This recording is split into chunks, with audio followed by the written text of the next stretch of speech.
The Thing Beneath Briar Hollow. Cartographers noticed it first.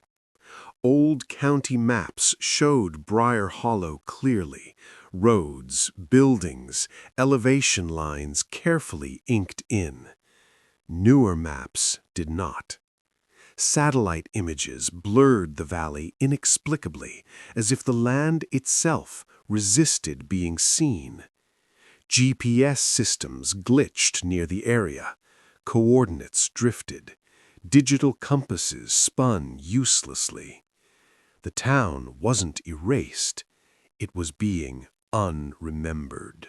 Briar Hollow woke early.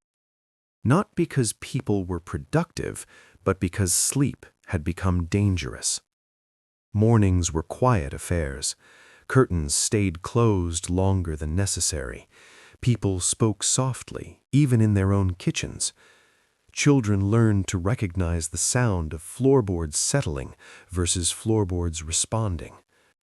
Every family had small rituals they never explained to outsiders.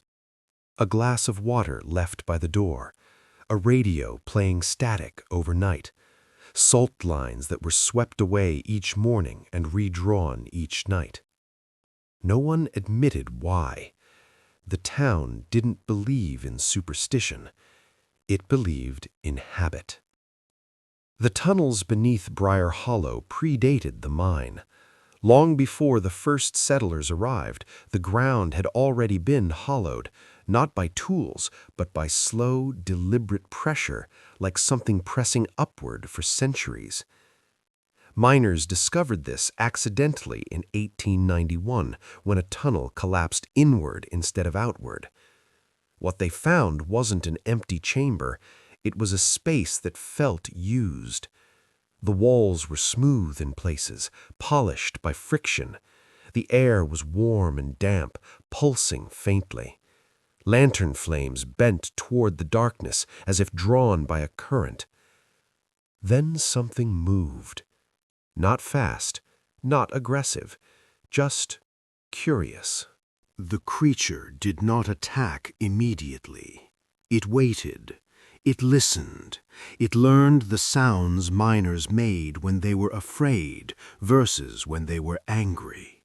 It learned which voices belonged to leaders. It learned that pain brought noise, and noise brought attention.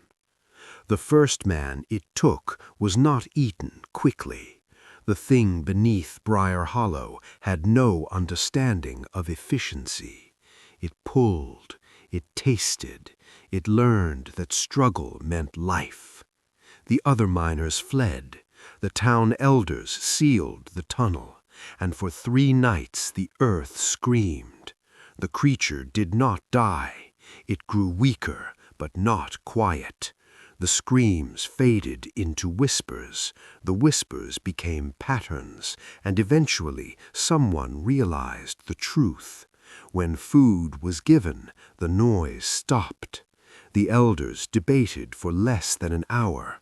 That was the first mistake. They justified it easily. We're protecting the town. We're giving it what it wants. We're in control.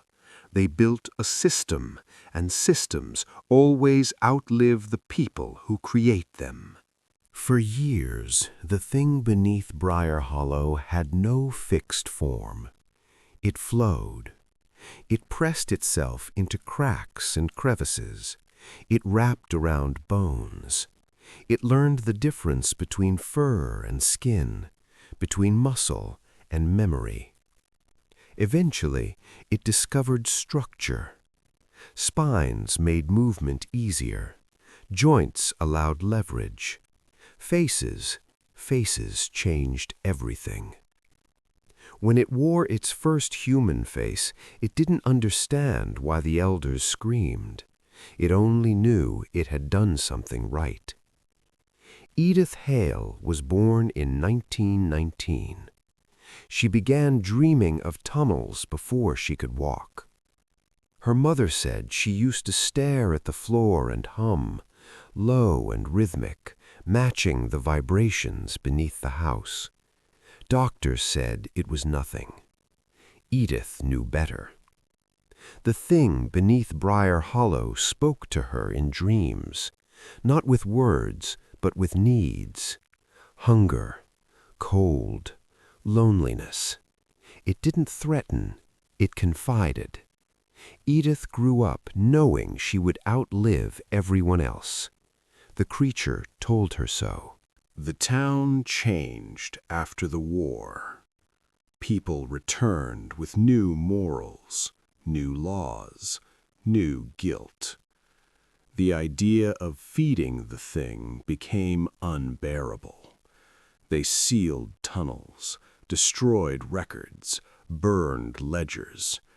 They convinced themselves that starvation would kill it. They were wrong. Starvation refined it. It learned patience. It learned restraint. It learned to eat less and remember more. It learned how to wait. By the 1970s, sightings began. A tall figure at the tree line, a face pressed briefly against a window, footprints appearing inside locked houses. It walked poorly at first, limbs bending the wrong way, joints popping wetly. But every failure taught it something. It practiced alone in the tunnels. It practiced being human. Sheriff Alan Crow never wanted the job.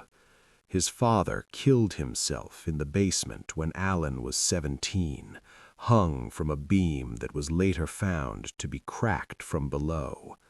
The note said only, "It knows your name now."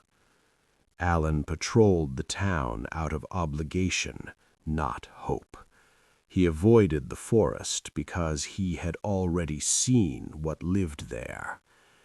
The night his deputy vanished, Crow heard knocking from the radio. 3 taps, then breathing. The enhanced footage revealed something worse. As Tommy ran, the monster wasn't chasing him. It was guiding him, blocking side streets, herding him gently toward the mill. It wanted the tunnels. It wanted witnesses. At the end of the video, before the sound cuts out, another voice can be heard beneath Tommy's screams. A child's voice, laughing. People vanished in daylight. Shadows moved independently of their owners. Mirrors reflected people who weren't there. The creature stopped knocking. It no longer needed permission. It came up through floors, through walls, through memories. People woke up missing time, missing scars, missing entire years of their lives that now belonged to it. When the ground finally opened, it wasn't violent. It was inevitable. The mill sank like wet paper. The tunnels exhaled, and the thing rose, not as a beast, but as a colony of lives, voices, and unfinished deaths. It had outgrown hunger. What it wanted now was continuity, to never be alone again. Briar Hollow did not burn. It did not collapse. It simply stopped. Cars stalled, phones rang endlessly, clocks froze at different times in different houses, and beneath the town, something massive settled comfortably into place. Some people dream of tunnels they've never seen, of breathing walls, of voices that know their names. If that happens to you, if you wake up with dirt under your nails, don't research Briar Hollow. Don't look for it, because the thing beneath it is still growing, and it dreams of towns just like yours.